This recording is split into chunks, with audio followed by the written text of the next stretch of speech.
Two Knicks Chicks family, welcome back to another episode of Two Knicks Chicks. I'm your girl, Lady and the Chef, and I'm joined by my co-host today. Steve Relax 21. What's good? Another day. With the Knicks also been struggling with their own woes. The Knicks, I don't know, ever since it seems like Jalen Brunson has been out, there's been issues, there's been problems. And I think that, like I said before, this is a good thing. This team has been exposed and they have been struggling. And I think that we need to dissect that and break it down. The Knicks played San Antonio. Oh, I have a delay. Sorry about that. The Knicks played San Antonio Spurs. What was that? Wednesday.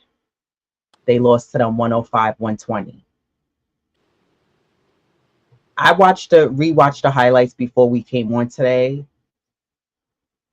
The Knicks had no answer. Sandro Mamu had seven threes in that game.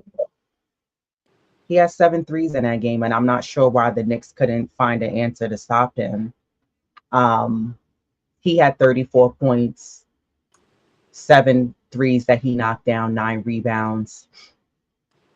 Stephen Castle. I thought Deuce had no answer for Castle. And then at one point I saw where Josh was on him, and I think they had OG on him. He finished with 22 points. He was driving in the lane, knocking down threes. Chris Paul didn't have to do much but facilitate the ball. 9 assists, 12 points. Jeremy Sochan had 10 points. Harrison Barnes had 11. Devin Vessel had 10. Nobody really did anything spectacular. They just out-hustled the Knicks.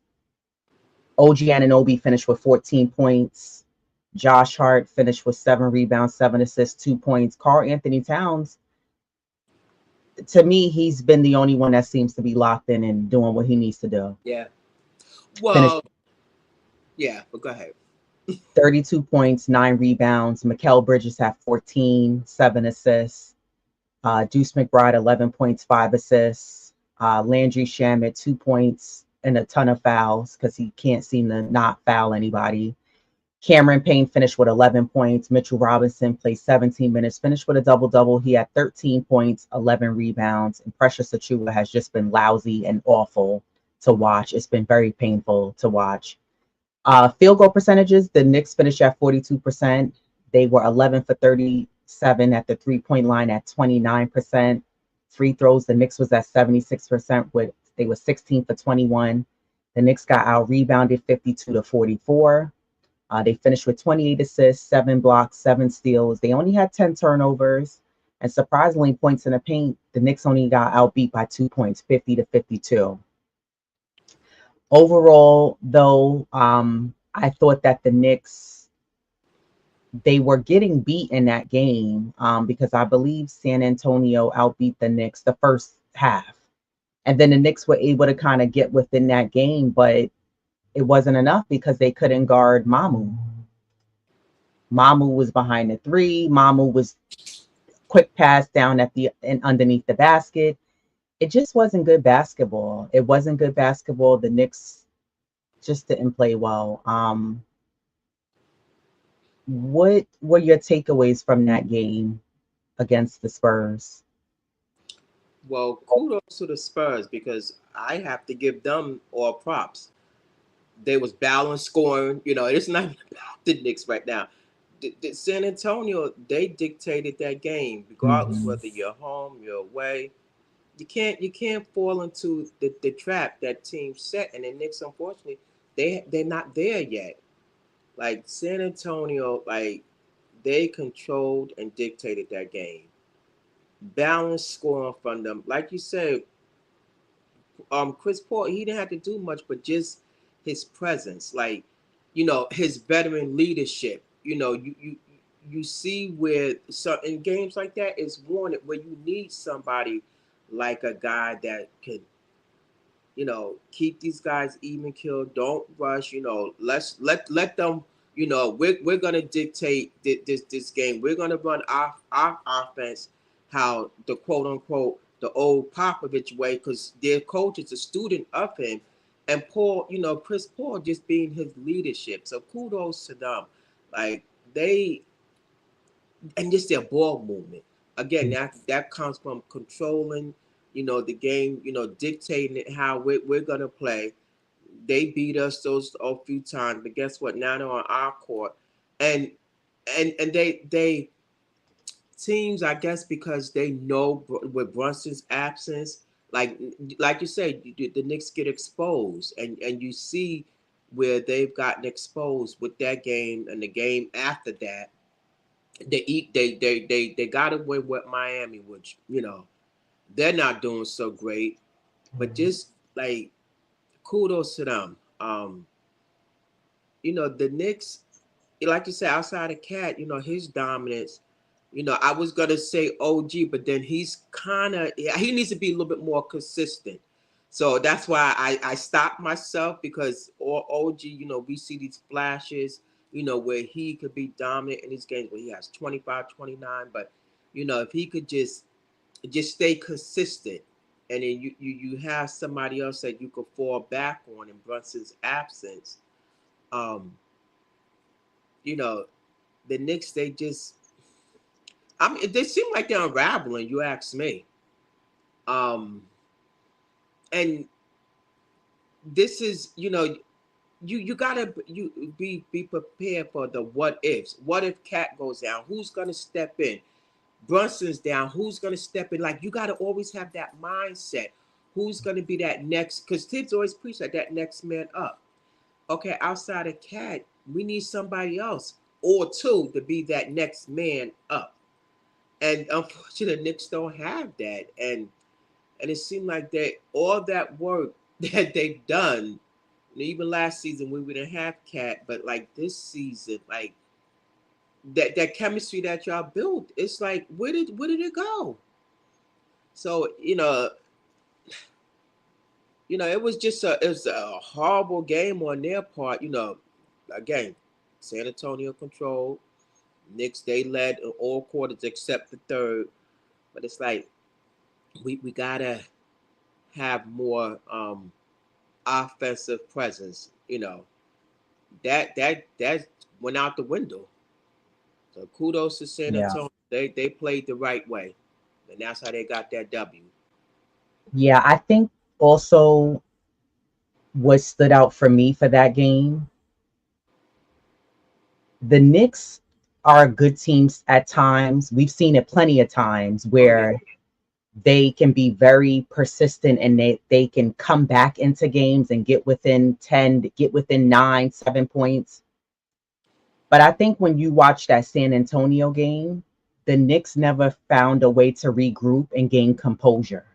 yeah, They just look like rag dolls, a step or two too slow to get out to guard. Just San Antonio was just playing simple basketball. They were just more effort. The mental toughness, the intensity wasn't there from the Knicks. And the Knicks just look like, and I agree with you, they do look like they're unraveling. But I think also that was what for me is like, remember how I kept saying how a lot of Knicks fans was like, yo, when Mitchell Robinson comes back, and granted, Mitchell Robinson is not playing a lot of minutes, but even if he is playing more minutes, I still stand by he's not the end all be all. And that statement stands true even for Brunson. So you mean to tell me that Brunson is literally carrying this team on his back? yeah, Because that's what it's saying right now, that Brunson is carrying this team literally on his back. yeah, So you mean to tell me if he's not around, the rest of you guys can't figure out how to come together, how to play together, how to figure out how to win games? Because that's what it's showing. Weakness. The mental toughness isn't there. You yeah, got players calling it out, Josh. These guys are weak. yeah, You're unraveling.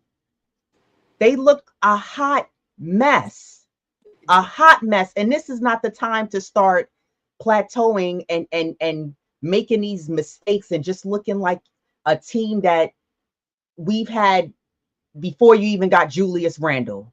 A terrible team. That's what they're looking like. yeah. They're falling back into old habits, and like what happened with that chemistry that y'all built?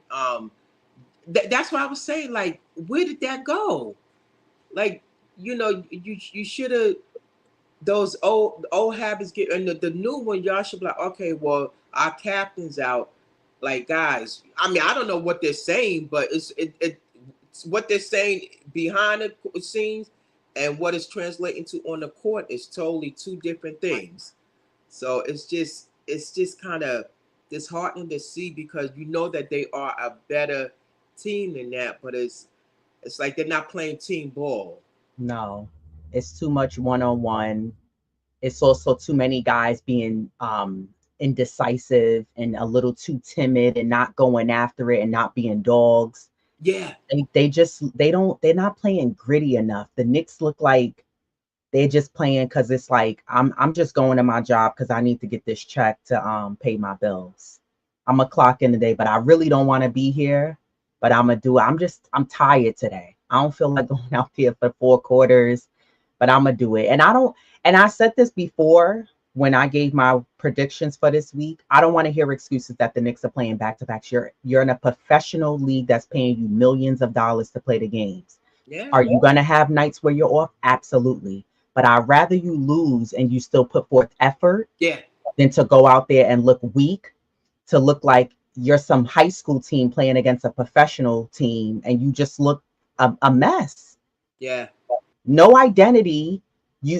I sent you that picture that the what was that, the New York Times Oh posted? yeah, that stinks. Stinking up the joint. The whole thing was just absolutely right.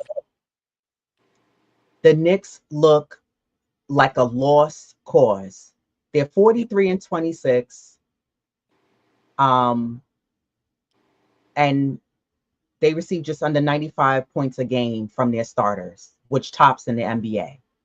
The Knicks allow over 115 points to both the Spurs and the Hornets, which are two teams that are well out of the playoffs.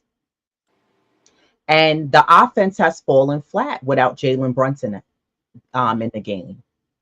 They're shooting under 30% from the three in each of their last 2 games. And I think more importantly, the Knicks are not getting anything from the bench. The bench only gave 7 points against Charlotte. The bench has failed to live up to their end of the scoring bargain. And the Knicks are dead last in NBA points from their reserves. I think they average around like 21. Yeah, they do. The Knicks, I think their bench is the lowest in points scoring as in the league. They're Yeah, I like think they're tied with the the Lakers. Lakers. Yeah, Yeah, they're just stinking up the joint. yeah. Well, okay. What do you think that's attributing to? I mean, I I have. don't. I think it's a few things. For me, I think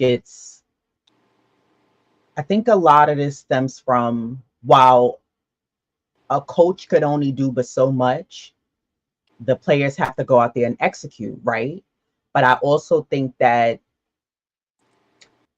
think there's a disconnect between, and I don't mean like the verbal of what Tibbs is saying and the guys are not doing. I don't mean it in that way. I mean it in like, I think there's a disconnect in like the leadership and how you want your team ran, and the execution behind how you want it ran. I don't think that that's connecting with the way this team should be ran, because here's my thing. If you're a really good coach, you can have a team like this without Brunson. Hypothetically, you have a Brunson out, you have Carl Anthony out, but they can still play very hard. They can go out there and hustle, and the effort would be there when you watch the games, and you'll see like, wow, the way the schematics are ran, the adjustments, the minutes being divvied up, the bench guys being able to contribute and knowing where they're going to be. And then you'll see better effort, not just offensively, but defensively. You can be a good team as well. And I think that this Knicks team, somehow they lack. And I think you hit the nail on the head with the bad habits, because I was bringing this up to Steph. Shout out to Steph. And we were talking about this when we got off of the live one day, and I brought that up. It's so funny that you said that, because I said I feel like there's a lot of bad habits that are lingering, and that need to be corrected. She said, in what way?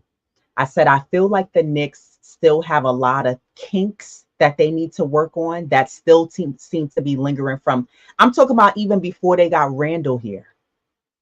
Like the culture, yes, they're trending in the right direction, but what I mean is, like, there's still some bad habits that haven't been corrected, and there's laziness, there's lack of effort. And I think that a part of the bench not stepping up is, I think who we have, there's potential to be good, right? But I think that this team is, they're missing something. But Yeah. even before you bring up players who they need, what position they need to fill, I think that as a coach, I'm looking at you like, you got to demand better from your players. You got to demand more from your players. And I feel like with Tibbs, he's a hamster wheel. You're doing the same thing just on a different night. And I don't think there's been, under Tibbs' tenure here, there's been any proper adjustments. I'll give him credit in that when he first got here, he didn't have all the tools that he needed to work with. But now you do. You have more than enough to work with. You may not have every exact fitting piece, but you have more than enough to work with that you can make things happen. And I think that Tibbs has to, his coaching style is outdated. And I think that you need a coach here who, almost like how you have how you see a lot of really good college coaches, and they will rip into you because they're like, again, do it again until you get it right, until you understand why I'm making you do what we do. And that's the problem. I feel like a lot of guys in the NBA, when they get there, they feel like, I made it.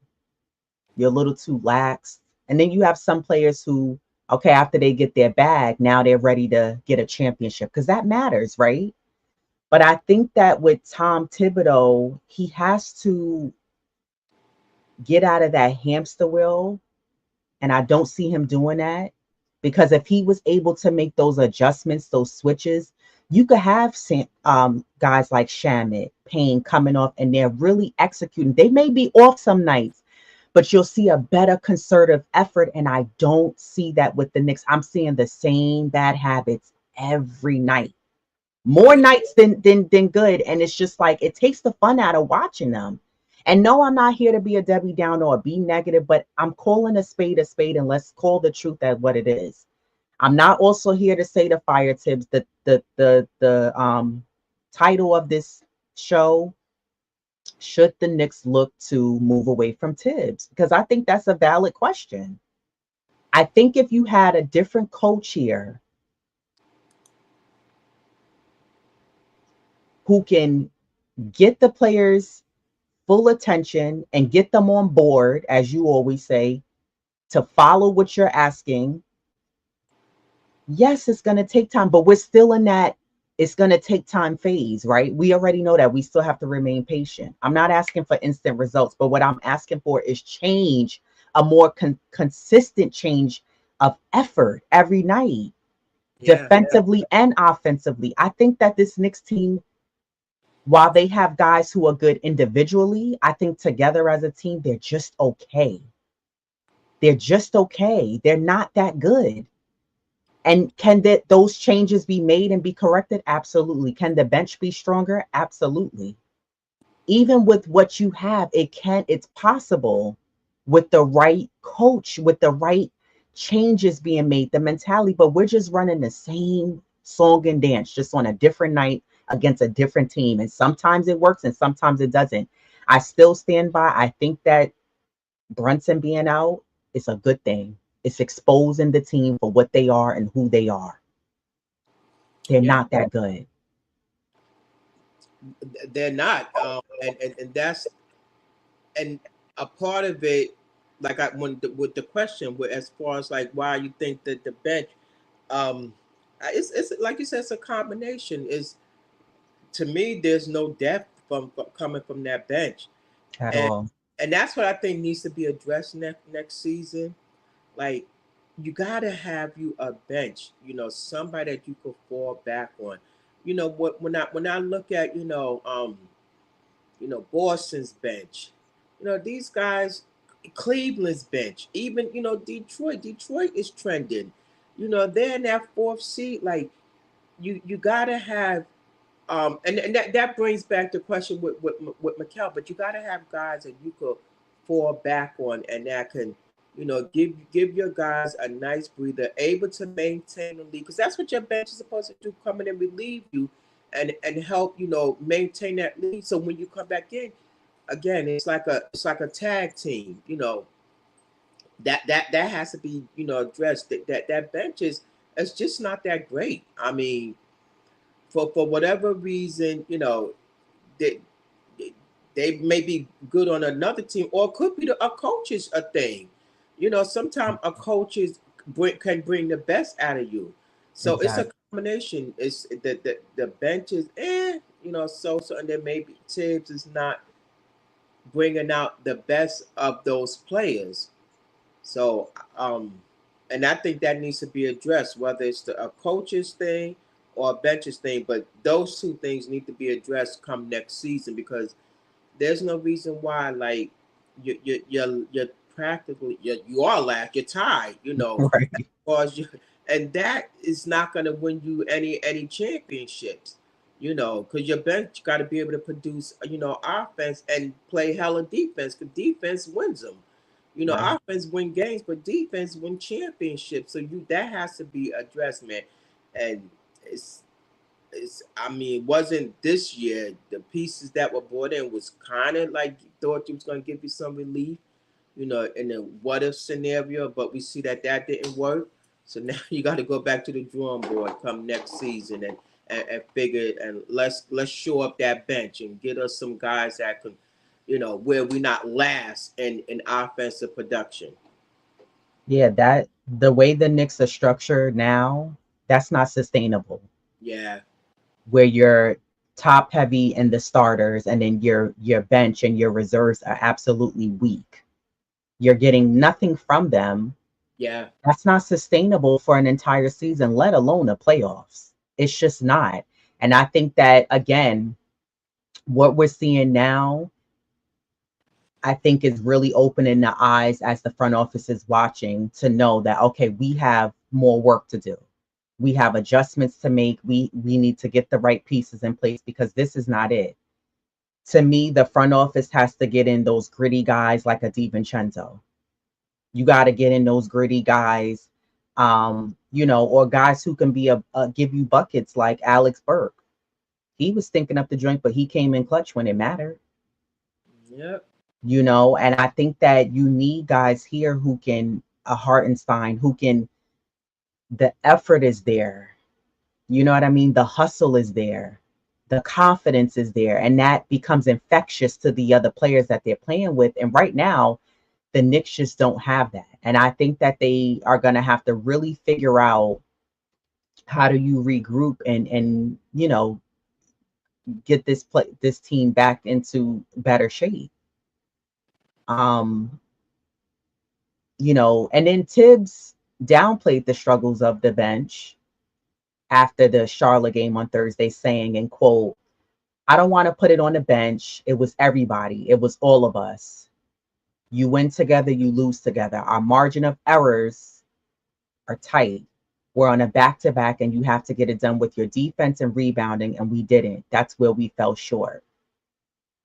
Now, I'll agree with him to a degree. It's not just on the bench, but it is everybody. But we're not seeing everybody come forth and play like a team. And that's the issues that I think that we've been seeing is that this Knicks team is not playing like a team.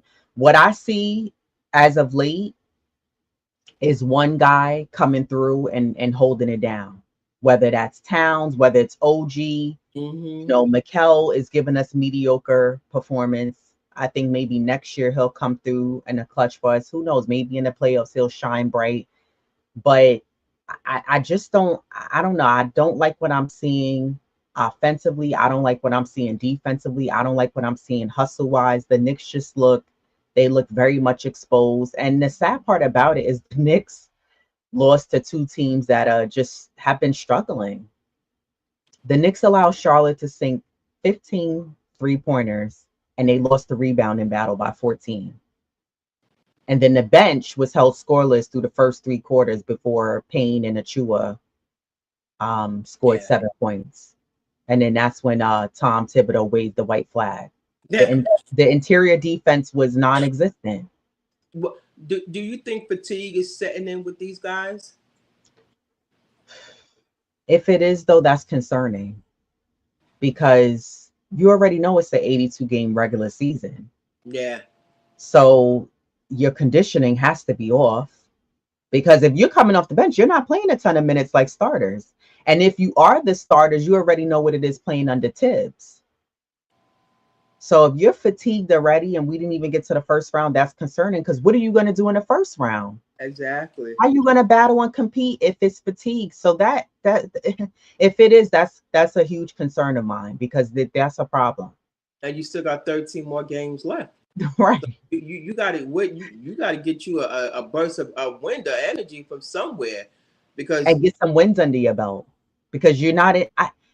Didn't we call this? I said I don't want to get comfortable with the Knicks in third because when you're a true Knicks fan, you know how the Knicks do. They start to lose gas towards the end of the season. They may not start off strong, and then they pick it up in the midway of the season. They find their groove, and all of a sudden, it's like you trained them, and they're like, "Oh, I don't know how to work the cash register anymore. Can you train me again?" And you're like, "What do you mean? We went through a whole week's training, and now you don't know what you're doing?" Because that's what it seems like. but quite frankly, I saw this. I didn't see it coming, but when I went to I think January, they were like 9-6. February they went 7-4. I think March 4-6. So you saw like the decline. It's like They oh, plateaued. yeah. So it's like who's gonna step up, man? Like we need two other guys to be by Cat's side. I mean, Yeah, Cruz has he's you see the effort, but like somebody put in a comment, but he's no JB. Like so, you see where like Deuce can give you that, but again, being that he's not a point guard in and of itself, right. it's he's gonna struggle in that area, and that's another thing. You need a strong point guard Backup point guard. backup, a I legitimate. thought that they was gonna get that because I said last year we got lucky that Jalen Brunson stayed healthy the whole season.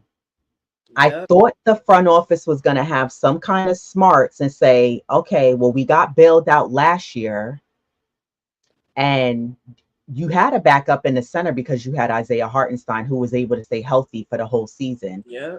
But my mind frame of thinking was, damn, the Knicks need to be careful for next season. I hope they use last year with the man down situation of injuries as a lesson learned to go into this season to say, you know what, we got to make sure we have a solid backup for the point guard. Because when you watch, I'm not really crazy about Deuce bringing the ball up. You know, if I had to choose between Mikal and Payne, I'd rather see the latter of the two, but I'm not really. Deuce to me is more um, valuable for this team when he catch and shoots, not bringing up the ball. You Yeah, know, I feel like when Deuce brings up the ball, he's gotten a lot better at it, but he's trying to focus on facilitating the offense. yeah, So when he can get touches, he's more confident. He's putting up the shots. But now he's like, all right, I got to make sure, so I don't know. And then campaign, he's just been off from that 3-point shot. And I'm like, is that the only thing you know how to do is just shoot threes? You got to know how to do something else besides just shooting threes. And even from him, he's been in this league long enough. I'm looking for him to be more aggressive and facilitate the offense better, get guys the touches. And I just don't see that. Just like I don't see, again, it seems like, I guess you only could expect this from Brunson when he does do it. There's no pick and roll being ran. I barely see Mitchell Robinson getting any touches. the points he's getting is because he's hustling down that under the basket, getting rebounds and putbacks. He's bailing you out Yeah, because yeah. you're barely holding on. So I don't know. The Knicks, they played Charlotte Thursday. They lost in that game 98 to 115. Um, the Knicks got outscored every quarter against Charlotte. Yeah. 19-27, second quarter 25-27, third quarter 28-31, fourth quarter 26 to 30. Josh Hart finished with 13 points. OG Anunoby had 25.6 rebounds. Karl Anthony Town, a double-double, had 24 points, 10 rebounds. Deuce had 9.6 assists. Mikal Bridges had 16.6 assists. You have 5 from Payne and 2 from Precious Achua. Stat wise, the Knicks were at 40% from the field goal. They were 10 for 39 from the 3-pointers at 25%. God awful. They were 16 for 20 from the free throw line at 80%. They got out rebounded 52 to 38. Points in the They paint. finished with 26 assists, 2 blocks, 9 steals, only had 7 turnovers, which is, I think that's the one turnover that actually stands out for me is as a good thing that the Knicks didn't have a ton of turnovers against Charlotte and San Antonio. But you let Charlotte beat you. Charlotte's 18-51. And they've been dying to beat the Knicks. They were probably so happy, like, yo, Brunson's not here. We gotta take this one. Yeah, yeah, No exactly. reason why we should lose this game. And not to mention, they had lost their last 2 before they faced off against the Knicks. They had lost against Atlanta and then they lost against the Clippers. So how do you allow yourself to lose? So, okay, the Charlotte game, Charlotte went up, I think it was like 7-0 in the first quarter. Then finally, I believe it was Cat that finally put the Knicks on the board, scored. The Knicks had a awful second quarter against Charlotte. And then third quarter, the Knicks found their way back, but they were still like Deuce would score a basket, OG would score a basket, Cat would score, but you was only getting within 10. Yeah. LaMelo was out there having a grand time. Playing on skates with him. Yeah, a grand time, just shooting threes from wherever he wanted, and he was just laughing, doing his 3-point finger, whatever he do. He was just laughing because he was Yeah. like, "Yo, they can't guard me. Nobody's guarding me actually." So you allowed him to go off and shoot threes from wherever he felt like it throughout the whole arena. He had what did he have? LaMelo Ball had 25 points. Mark Williams had 19. Miles Bridges had 15. Nick Smith Jr. had 13. You didn't have 5 players in double digits. Yeah, look, even Taj had 2 points. And their bench outscored us. Yeah, Like you again, this is things that definitely have to be addressed. This is another team. They dictated. They was like, well, I don't care how many fans you have up in Charlotte. You exactly. can have, but one fan. It's how the player respond. Fans don't dictate the game as much as the team dictate how they're gonna run their offense.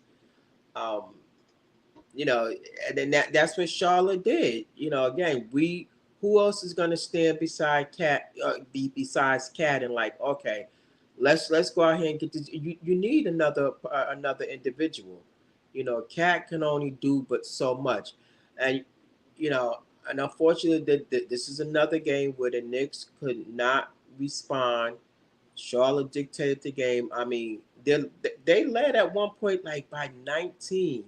I think the Knicks came within like 8, and then Charlotte went on this little mini run. And that's just it. Like they a lot of times they're not able to, you know, respond when teams go on these mini runs. It's like they get down and again that's is it due to Brunson's absence? You Yeah. know, yeah, it is. Because you don't have anybody. They don't have a player who's facilitating that offense, who's Yeah. controlling the offense, who's telling you, yo, you get over here, you get over here. I'm gonna make the pass here. I can draw the defense because of what I can do between my footwork and what I can do. So now it leaves other guys open. Nobody's doing that here. Who's drawing defense, the defensive presence toward them that now it's allowing 3, 4 other guys to be open? No one else here is doing that. Mm-hmm. I don't see Mikel and OG stepping up and Mikel taking the ball and giving you the mid-range shots, and Mikel's just running with the flow. Yeah. I feel like he's just running with the flow. And then not only that, I noticed in Charlotte, they kept throwing the ball down the other end of the floor and was getting easy baskets, something that the Knicks usually do with OG. The transition baskets was so easy for them. So I'm like, what are y'all doing? Is this your first game of the season? And not to mention, Mitch didn't play because he's not on the back to back. Right. So that's what I'm saying. Yeah, well, we're happy he's back, but like you said, he's not the end. And the fans know he's not the end all be all, but he still is not cleared to do back to backs because he has to get into conditioning. So who's that guy that's gonna step in and be, give you those second chance points, the rebounders. So that's something that they were lacking in that game. So yeah, Charlotte was just like, okay, it was just an easy win for the most part. I want to play a clip from the Charlotte game because this to me said we really have problems here. We there's a bigger issue here than I think that spans what we're all really realizing is the issue here. Take a look at this. 8 minutes, and now another one. Great pass for Achilla. Oh, look out. He had Hart with him. Why, Ryan? We saw like a daisical. What was he doing? Bridges from like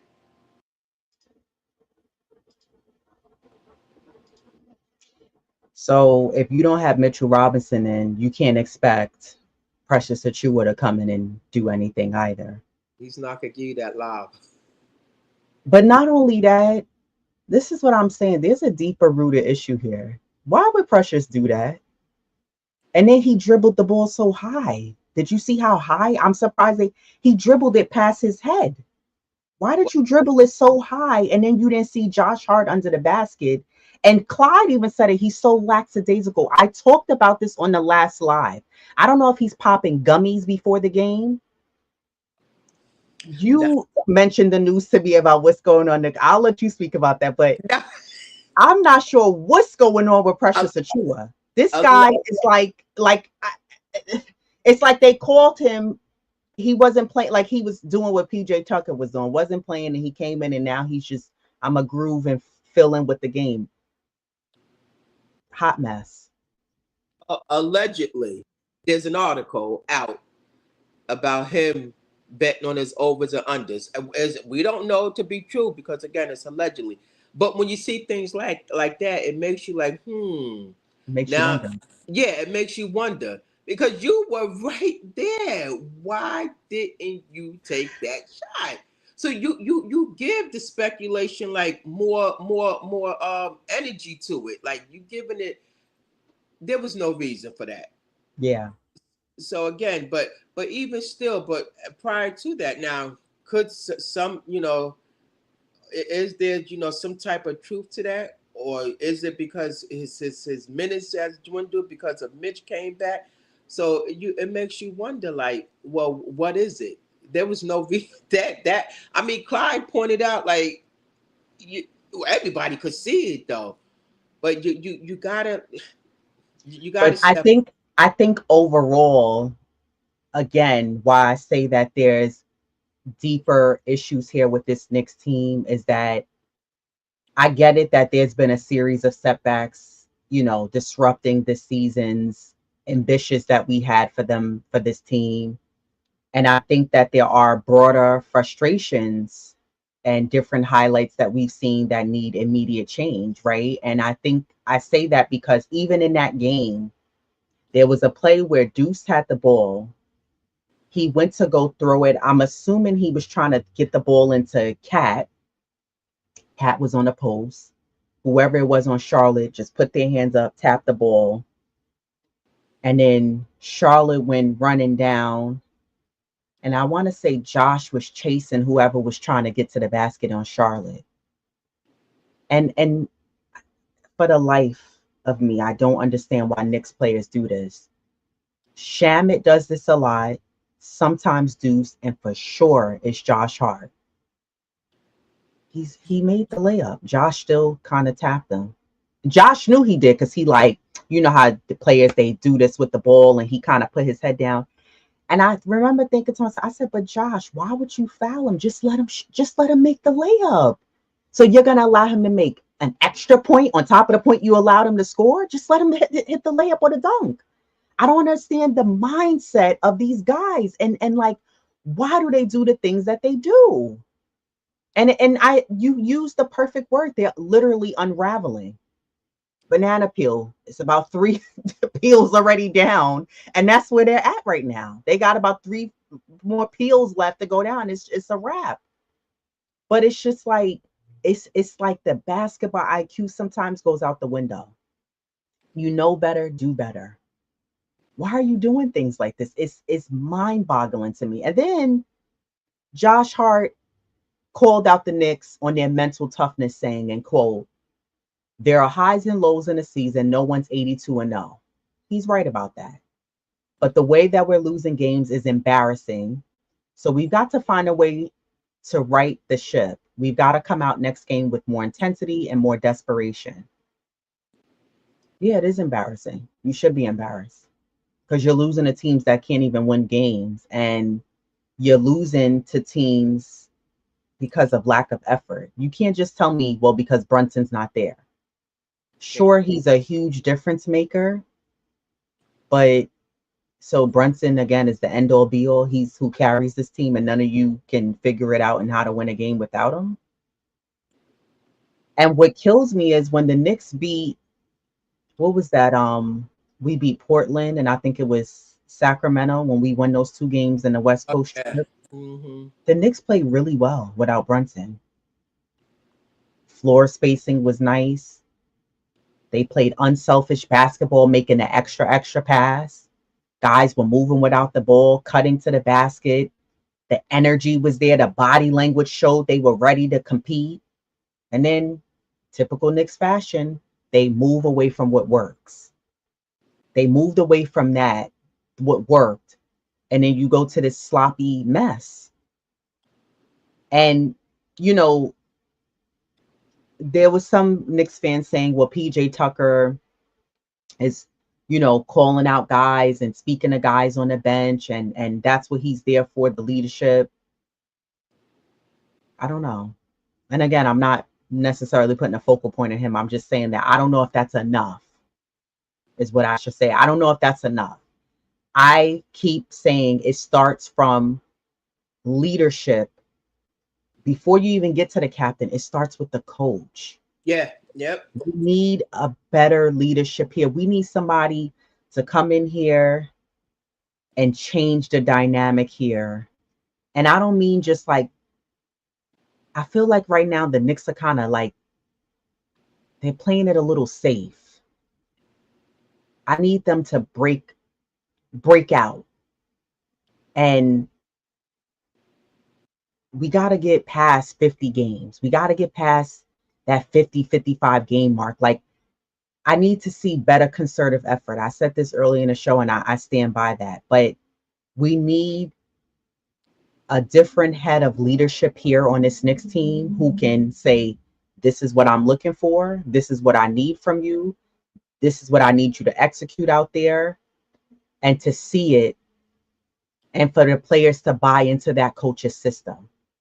Because Tibs' system, I don't know if it works. I don't really know if it works for any team. And again, this is no shade to Tibs. What I'm saying is Tibs takes teams that are bottom of the barrel. He brings them to a winning team. He brings them to be known as a playoff team. Okay, the Knicks have passed that threshold. You've moved from being a laughing stock to a winning team to a playoff team. The Knicks have been making the playoffs. But I don't know if Tibbs can bring them past that next hump of not just making the playoffs. That's cool, but you got to get better than that.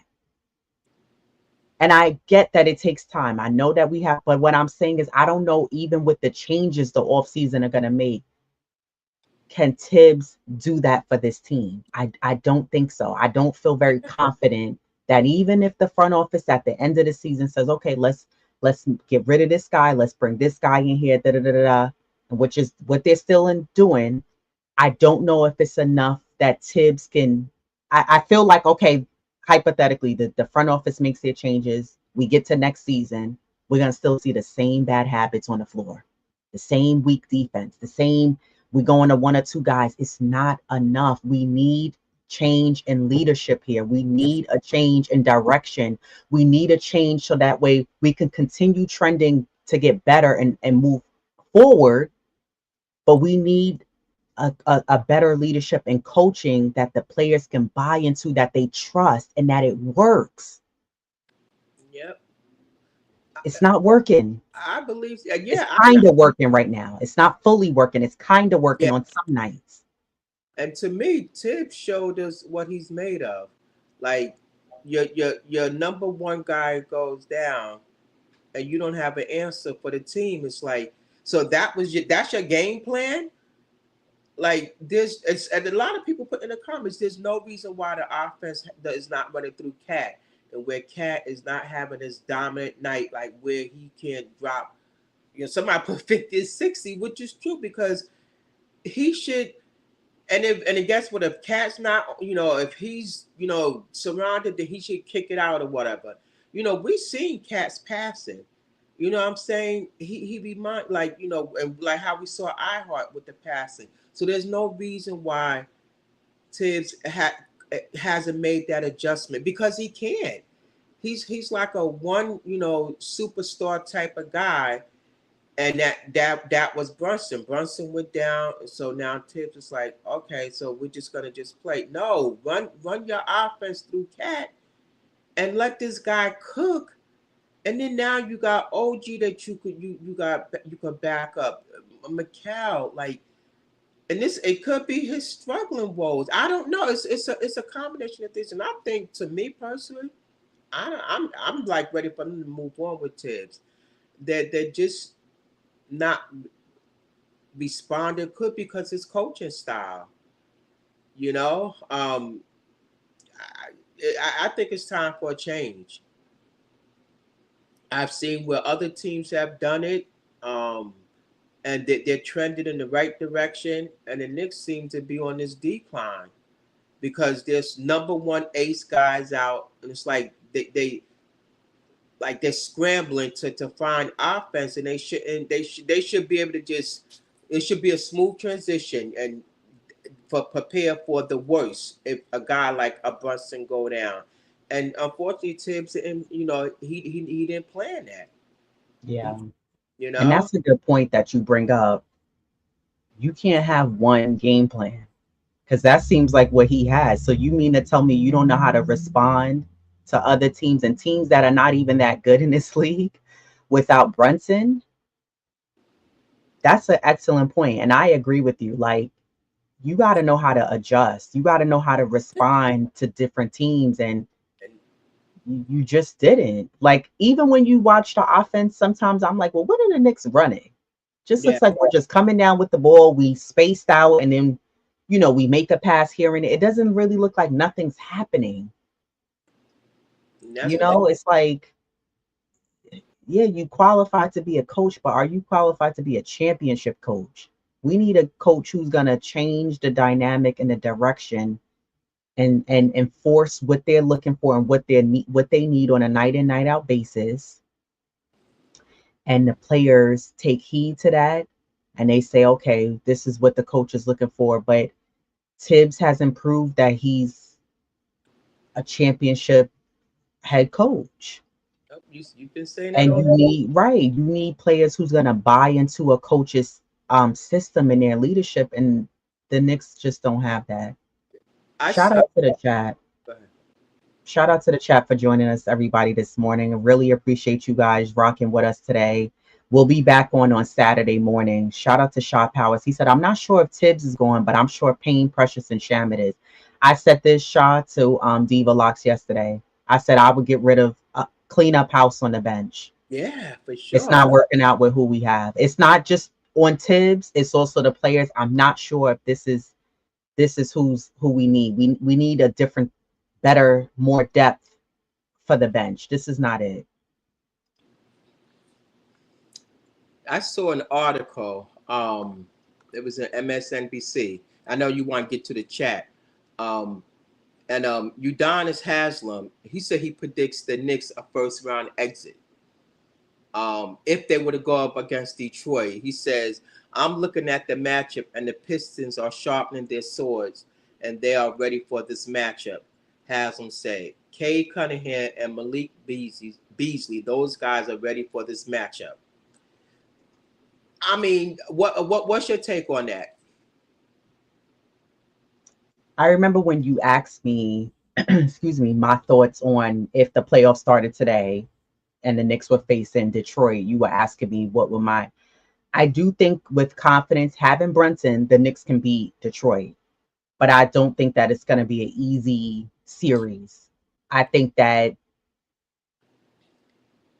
hell, I think maybe Detroit may win the first game, then the Knicks maybe win the second, then Detroit, I feel like they may win the next one. I feel like it'll be a back and forth battle. And I explained this before, how I feel like when the Knicks face off against teams who are kind of evenly matched with them, the Knicks, it's very hard for them to like break away in those games and like get a lead and run with it. They usually are like close games, which most Knicks games are, right? But the Knicks don't have no answer for Cade. The Knicks don't have an answer for most star or like good players, or that guy who like the guy on the Spurs. He comes in, Sando comes in and just Oh starts yeah, chucking up threes. We have an issue with shutting down guys who are like on fire. They're doing whatever they need to do. It don't matter who it could be. It could be Tatum, SGA, a random guy off the bench, Spider. The Knicks don't know how to shut those guys down. I mean, and you could say the same for other teams. A lot of teams don't know how to shut Brunson down either, right? mm-hmm. I thought Katz did a nice job the last two games imposing his will, but I don't know. I don't think that playing against Detroit is going to be an easy feat. I think that they're going to give the Knicks everything they have, because they've gotten a lot better and they're so thirsty to win, that if the Knicks don't come out with that better mentality and mental toughness and the intensity, I think if the Knicks F around, they'll find out. Well, see, now I thought that pre Brunson's injury, but now we're talking post injury. I don't. I'm not sure about that, because you got to remember he's coming off an injury, and this is like your ankle. Like, how Mm-hmm. gingerly is he gonna play? Is he still gonna play with that? And he will. He's still gonna play with that mental toughness. But I but it's only so much, he's gonna be able to do. And will that play in his psyche, with the injury? So I mean, I don't know. I kind of, see what Haslam is saying, because he's coming off of an injury, and the Knicks are showing what they're doing without him. And even when he comes back, how is he going to be 100%? Right. I mean, I think Detroit's going to give him. I'm kind of, it's a toss up with how I feel that the Knicks can get out that first round, because the way they're looking now, I think that they're first round exit. Yeah. This is, this is doing Brunson's injury. So I'm just like, I'm at a toss up. And, because he's not going to be 100%. Yeah, I think then you have to worry about Brunson not tweaking his ankle again. You know, Brunson likes to move and groove with the footwork.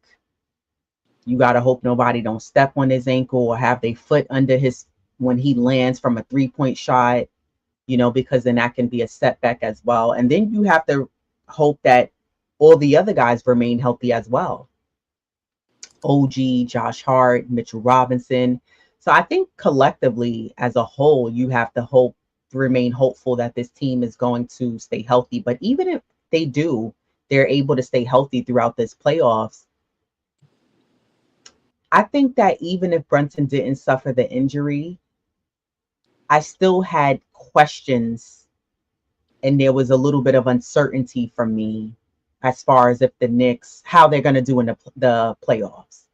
And I say that because the Knicks have moments where they fold, you know, and they have these collapses. That's the word I'm looking for. They have these collapses defensively. They have collapses offensively. And it's like you said a few minutes ago, they don't know how to, like, when they're down, you know, even by 10, 12 points, the Knicks can't seem to, like, battle their way back.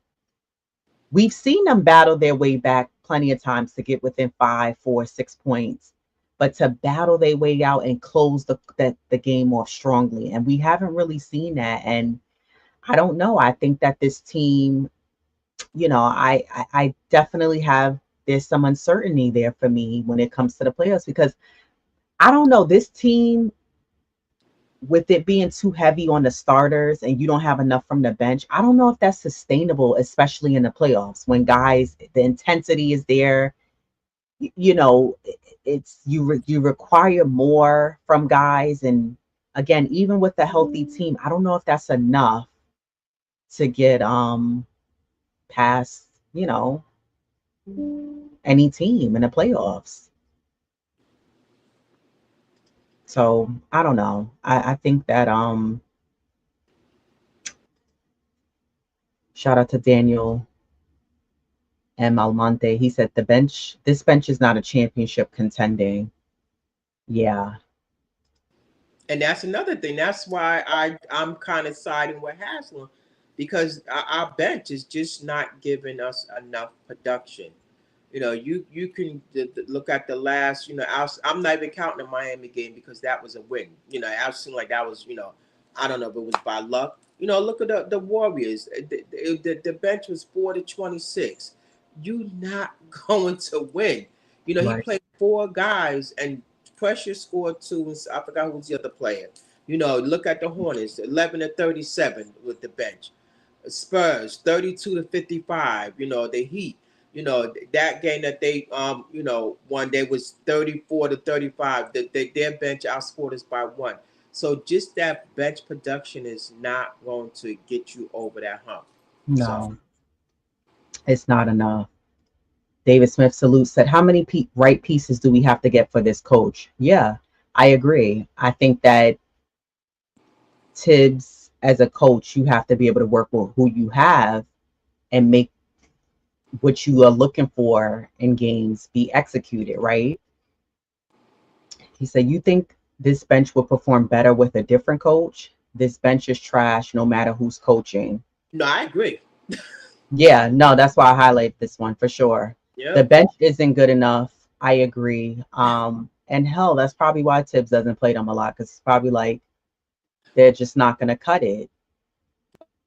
I when I see people say, "Oh, well, because he sees things in the practice with the bench," so why do you have them? Get you a solid bench, somebody. These guys that you, like I said, give your starters a breather, able to maintain that lead, and so your starters come back in, and the work is not so hard. We've seen where the starters have to come in and they have to push that lead back up, or they have to stay within striking distance where they don't get blown. And sometimes it don't work in their favor, you know. So why do you have a bench like that if you can't absolutely rely on them? Like I said, you could go down the list.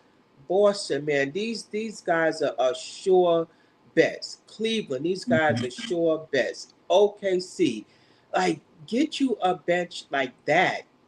Right. Why do you have them? Yeah, I agree.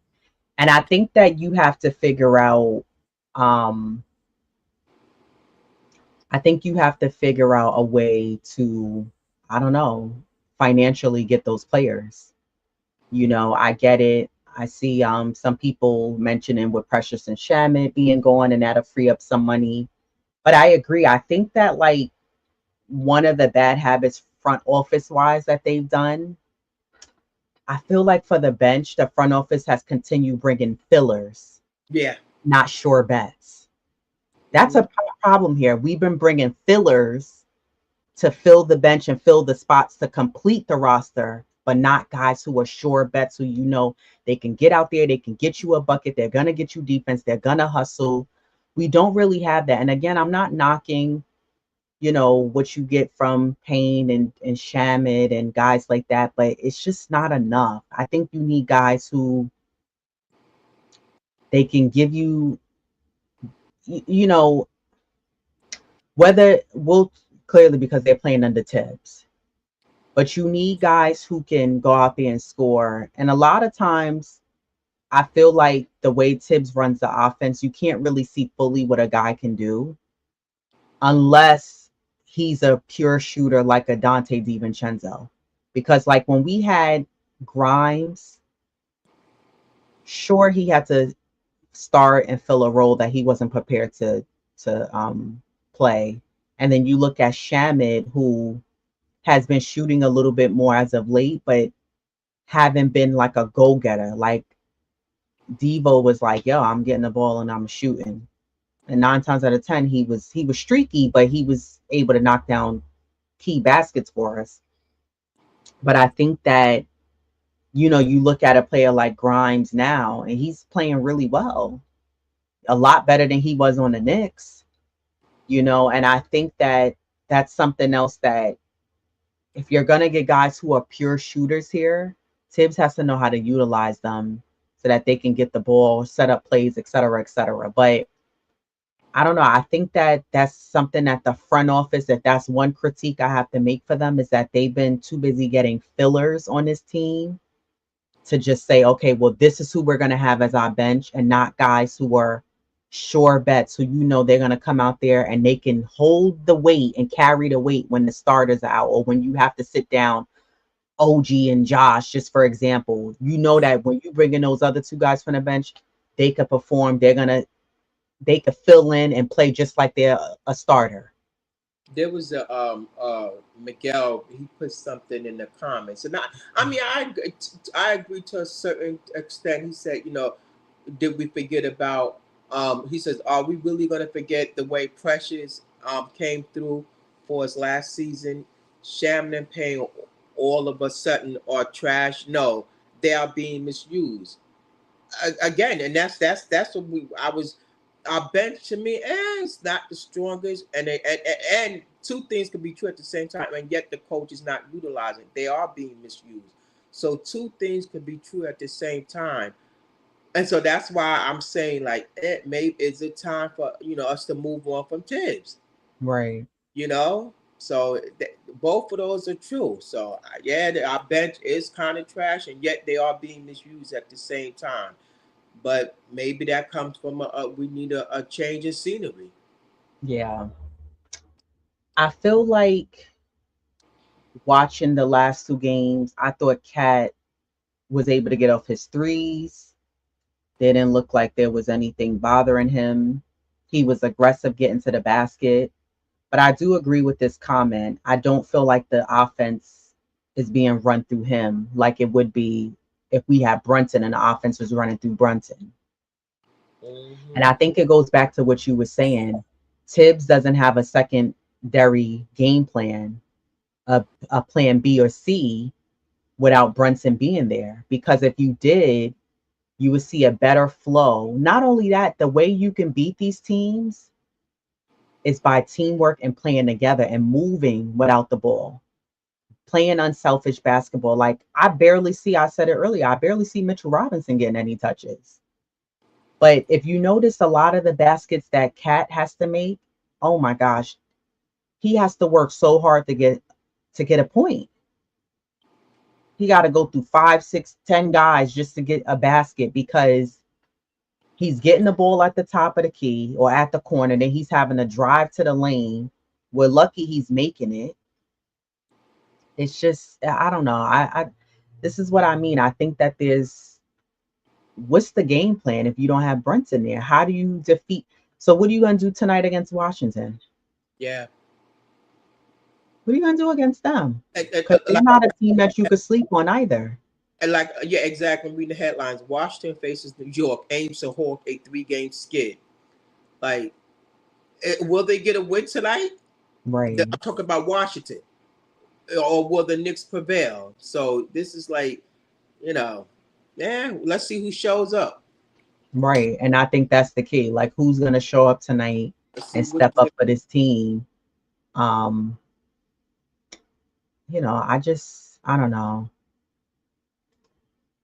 It's a lot of, one of the things I remember Josh Hart saying was that guys are complaining about calls to the refs. Well, he's one of the main guys doing that. But I agree. Like, I think to a degree, if you're Cat or Brunson, I could see why you're like, yo, 4 guys was just literally fouling me. Cat had got that technical in the Charlotte game. But it was very much so. He made the basket, but it was a foul. Like 3 guys literally fouled him. And I think that I had that issue with like Josh last year. It was too much complaining after every call. Yeah. But instead of complaining, play harder.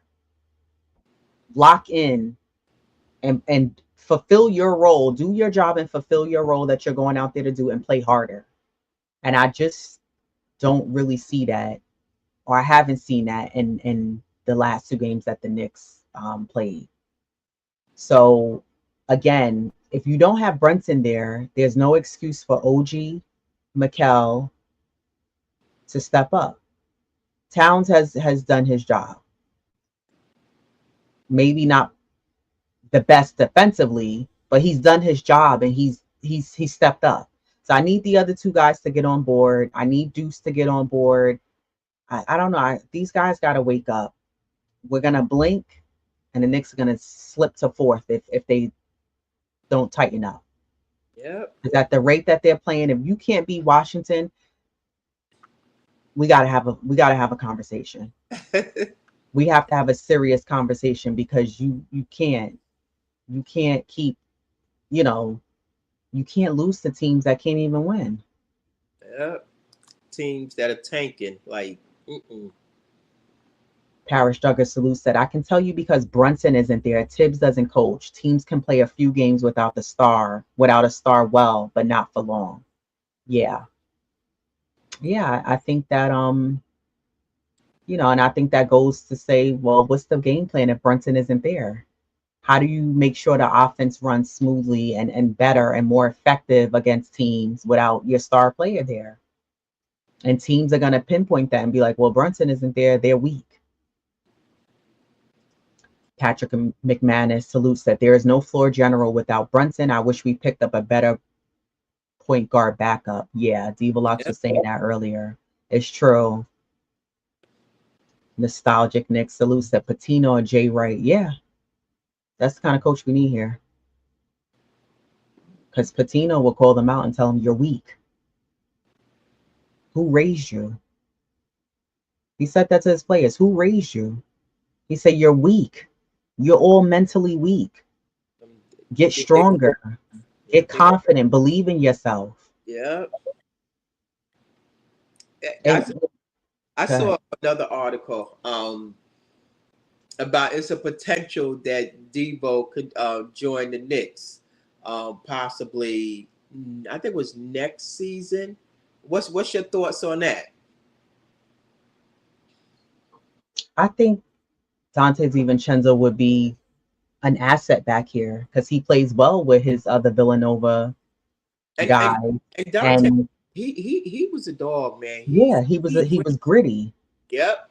He was ready to knuck if you buck. He was ready to fight, scrap, die for the basketball. He was shooting. dunk on whoever. He didn't care. Active hands, feet. The Knicks are missing that. They Yeah. playing too soft, Yeah. too indecisive. They're playing like too safe, and you can't, man, because you're not safe. Right. Salute to Troy, Knicks life fan Toll said, think the coach has reached his peak with his team. Yeah, Yeah. I agree. Tibbs has reached his peak. Because I feel like now we've like gone to the next level, but we need to get to that next hump, as I alluded to earlier. We're stuck at that same level and it's just not working out. So Vaughn Allen said Haslam tripping, Knicks in 5. Okay. I mean, I still think the Knicks could beat if they faced off against Detroit. But my Well, thing is the Knicks have passed the first round. Can they get past the second round? yeah. Well, I think the longer Brunson remains out and he'll possibly, but I'm still it's still a toss up though, you know. But he has to be 100, not 90, 95. He has to come back the same way he started this, and it's it's not easy, you know. Right. Miguel P said it's the coach's job to extract the most from each player on the roster. Yeah, I agree 100%. And no, I don't think that Shaman and Payne are bad. I just think, unfortunately, they're not being coached to the best of their abilities and utilizing them to the best of their capabilities and skill set under Tibbs. But again, I think it's a two-way street. It falls on the players and it falls on Tibbs too. Yeah. It starts at the head of the team, the leadership, and I think there's a disconnect there. Brunson saved Tibbs' job last year. Brunson saved the Knicks in the first round against the Sixers. Yeah. That and Mitchell Robinson, because he was able to hold Embiid, and so was OG. And OG came alive until he got hurt. Like Precious played good for us. He was able to guard Embiid, and that's the Precious we're gonna need. Like I said, he did come in clutch last season during the playoffs, but where's he at now? We need that Precious from last year to, you got to carry that over. There's no need to fall in the background now. Right. This is when you need it. Yeah, I agree. David Smith Salute said, I believe campaign should run the point, not Deuce in Brunson's absence. Yeah. I don't like Deuce running the point. Me neither. It's not, he looks too short. He just looks too basic. I don't know. I don't like it. Kareem Grant Salute said Dante will be better than Shams and Payne. Yeah, I agree. You'll get more production from one player getting rid of the two. Absolutely agree with that. Daniel El Monte said Randall Devo iHeart took the heart and soul of this team with them. That's true. Yeah. Yeah, it's that, gone. It's gone. Those were the gritty guys. Yeah. For sure, gritty.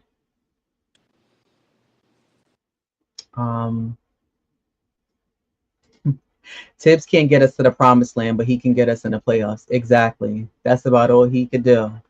And now he's tapped out. Tapped out. The Knicks play tonight against Washington.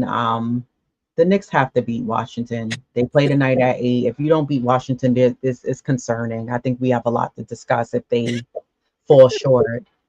And then they play again on Tuesday against Dallas. And then so they have another back-to-back.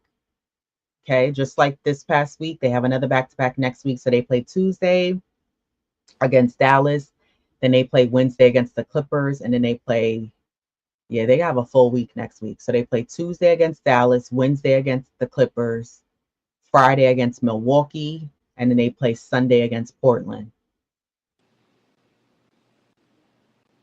What are your predictions for the next 5 games? Got Washington tonight, Dallas on Tuesday, the Los Angeles Clippers on Wednesday, Milwaukee on Friday, and the Trailblazers on Sunday. I don't want to jump ahead, but I would definitely like to give them the Washington game. Dallas, they just what they said. They just snapped a 4-game losing streak. They beat Washington. So they're looking to get back in the win column. The Clippers won 5. So for me, I'm gonna go 1, 2, 3. I'm always the optimist, and I always like to have them 5-0 or 4-0. But my optimism is dwindling. So I'm gonna go 3-2 with Washington, Dallas, and Portland wins, and LA, them Clippers and Milwaukee. I said those are 2 question marks right there. So I'm gonna go 3-2. Yeah, I got them 3-2 as well. I'm picking a win against Washington, Dallas, because the Knicks have to figure out how to beat Dallas. We struggled against them last year, and you don't have Kyrie, so you should be able to beat them, and no Luca. And then I got them beating either Milwaukee or Portland. So that's my 3-2. Yep. I mean, a pre Brunson, I'm going 5-0, 4-0, and sometimes it would be a 4, it would be a 3-1, but in Brunson's absence, I mean, nobody is there to pick up that load outside of Cat, and your Right, offense not even being ran with him. Cat is just getting hit because that's what he can do, you know. right. So that's why I'm going 3-2. The Knicks are still sitting in third. They have 43-26. The Indiana Pacers are at sitting in fourth at 40-29. Milwaukee's at fifth at 39-30, and then Detroit's in sixth at 39-32. The Celtics on a 4-game win streak. They're at 51-19, sitting at second. And Cleveland have lost their last 4. They're at 56-14. So listen, if the Knicks keep playing around, the Pacers will end up getting that third seed spot. But I'm hoping the Knicks can hold on to that third seeded spot at, right now they have 43. Just imagine if the Knicks would have won the last 2 games. Exactly. Yep. So, we'll see. But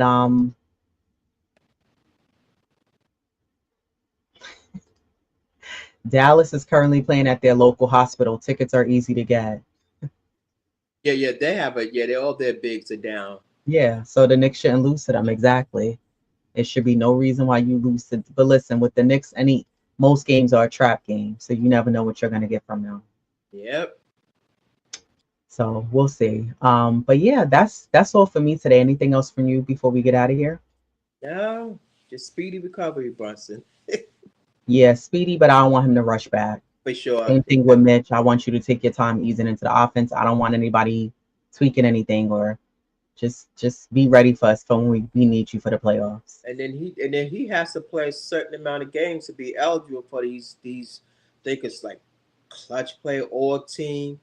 But again, do you want him to rush back, just for Right. those and Right. not be 100% going down the stretch? So, that's something that the team he has to weigh. My thing is like, why are we caring about those little awards? Yeah, I It- don't think he cares much no, about he don't. I think the bigger picture is like, get out the second round, it. get to Yeah. the Eastern Conference Finals, get to the, so yeah. Um, but shout out to the chat. The chat was very, very live today. We really appreciate you guys. Check us out. We're going to be on every Saturday morning at 10. And then we'll be on Thursdays as well as 7, breaking down the games. I may go on and do solo shows to recap some games throughout the week. So look out for that. I'm also on the Queen's Court every Monday. So we'll be on at our regular time at 7:30, being that the Knicks do not play on Monday. Always a great time and a great show. Shout out to Steph, aka Queen, Tony Crow from Knicks and Bruises, as well as Jeff Clafter from Happily Ever After. His blog, check that out. It's always a great read and a great show. Shout out to Ajay and Jarrell as well. and all the other Knicks content creators bringing the heat, the consistency, and just chopping it up with you guys, and you guys checking us out. I know Ron and John is on now. Ron's about to do a 4-hour special. You know, Ron goes on for about 3.5, 4 hours on Saturdays, every Saturday from Still Knicks fans. Shout out to Ron, always showing love as well. Shout out to everybody from the chat. Nostalgic Nick, Walter Blackman, Wonder Woman, Shy Powers, Rondo 1973, Daniel M. Almonte, salute to you for joining us. David Smith, Parish Duggar, Jay Boogie, salute to you, Jay Boogie, always checking us out on a Saturday morning. Aniro One, salute to you. Kareem Grant, Juan B, salute to you. I've seen you here, Juan B. Patrick McManus, I've seen you here as well. Salute to you for showing love. Who else? I know I'm missing somebody. Oh, Troy Knicks Life Bantull, salute to you. Von Allen, salute to you. Miguel P, I think I said you already, but salute to you as well. And if I missed anybody, I shouldn't have, but if I missed anybody, and those of you who are not in the chat but watching live, salute to you as well. And shout out to the replay gang for checking us out as well. Let us know, leave us a comment if you want to further this conversation. Should the Knicks move on from Tibs? Where do we go from here? What adjustments do we make?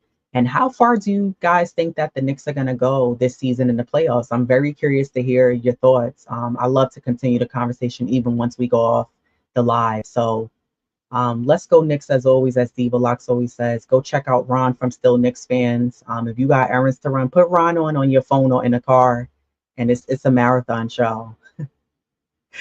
Anything else, Diva Locks, before we get out of here? Oh, you muted.